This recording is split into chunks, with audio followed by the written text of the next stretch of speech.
Coach Massi here, fresh off COVID and freshly bearded, from M2 Speed, Strength and Performance with another episode of Move Your Feet.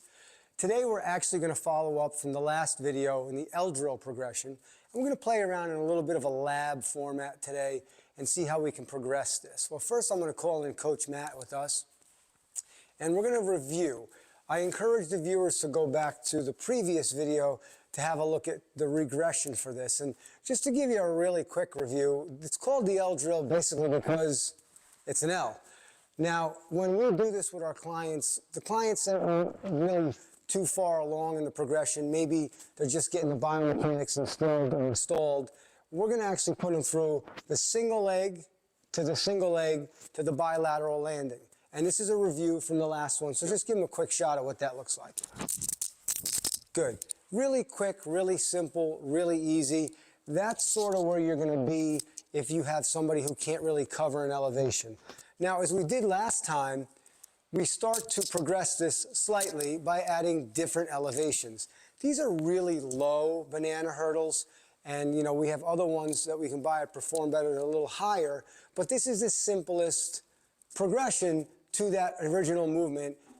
Unilateral, unilateral with a bilateral landing. Give them a shot, Maddie. Beautiful, okay? Once again, we started talking to you guys about like playing around with ground contact time.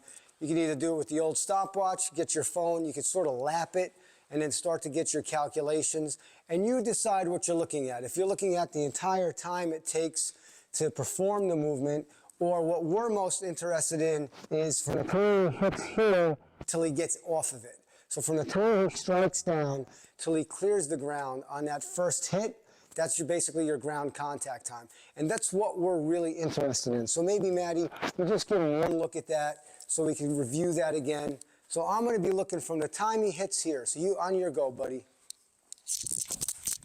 So bang, bang. That's about a 0.38, which is really good. You can start to calculate that. If you want to do numerous people in a row or numerous reps in a row, just keep hitting your lap counter on your iPhone or your Android, and it'll give you a pretty effective measurement. So how are we going to progress this even more? Well, it's simple. We're just going to continue to add elevation. You can take those two banana hurdles out of the way, please. So you'll notice that we have a mark back here, and the reason we have a mark back here is we've set up a box, 12-inch PB Extreme box over here, or I should say 2 6-inches, right?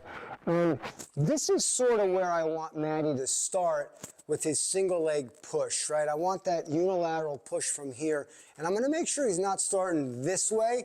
We're going to basically kind of look. We're going to look at these inside edges of your foot ad nauseum. We want you to get that and generate that power, ground reaction force to propel you up onto that box, unilateral to unilateral, then a bilateral landing. So the first time through, as you progress this with somebody, just let them do it free. When I say free, get a look at what it kind of feels and looks like before you start putting down markers, because actually where you set your markers, that's going to become metrics also. So Maddie, give him a little show of what that looks like. Boom. Okay, so I'm sort of visualizing, I'll kind of just walk over and I'll go like this with my foot. What's that telling me is basically I know he could get here with ease, right? So if you want to take your tape measure, you want to start triangulating, you want to start measuring, actually probably the easiest way to go is from your takeoff point, if that's going to be consistent, and see just how much ground they're going to cover. So let's sort of make a little mark here on the curve. I wander over. I know, okay, he just was able to cover that, no problem. Let's make sure he can do that once I put this elevation in. And you're like, well, what would that really matter? But the way the brain processes things is visually when that hurdle shows up into view, he may have a difficult time getting over that. And we're going to make sure that that's not going to be a problem for him. And once we make sure that he has enough power, ground contact time, and boom, over he goes, we'll start to creep that out more and more and more. Go ahead, Maddie. Make that takeoff point.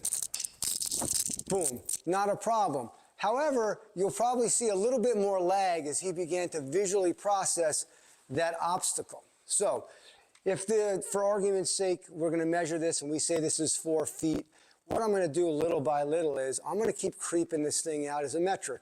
Maybe 2 weeks from now, we're going to be another 6 inches ahead. maybe after that, another 8 inches ahead. So little by little, I want to see that he's generating more power coming off that box and less ground contact time. So this is where I start to concentrate on this progression. I'm looking there. From the time he strikes there till the time he gets off, that's where I'm watching. Now, Maddie, that's out a little bit more. Why don't we get a look at just how it goes? Make sure we got a good starting point, right? We're gonna have, you wanna make sure that your starting point is basically your constant. That's where they start from, right? Okay, go ahead, give him a shot, Matt. I'm gonna be looking there. Tip, tip, okay?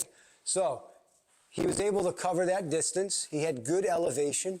And what you can't see because of the camera angle is, if on that pole, we wanted to start marking in white marks by inches and by feet, then we could also get an idea what type of elevation and trajectory he's getting.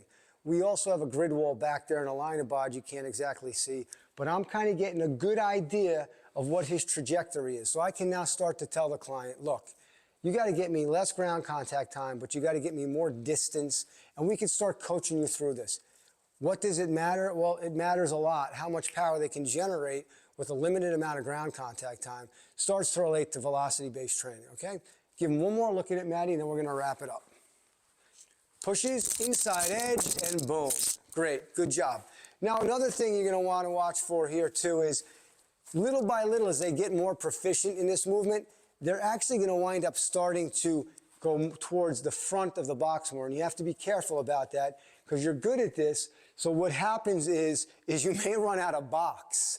So this is a simple fix. I know Maddie's starting to cover a lot of ground because visually, as I move that out, he feels like he has to cover more of a diagonal to come out this way. So as I move this out another tick, in his brain, he has to navigate 2 obstacles. He has to navigate hitting this. He has to navigate covering that.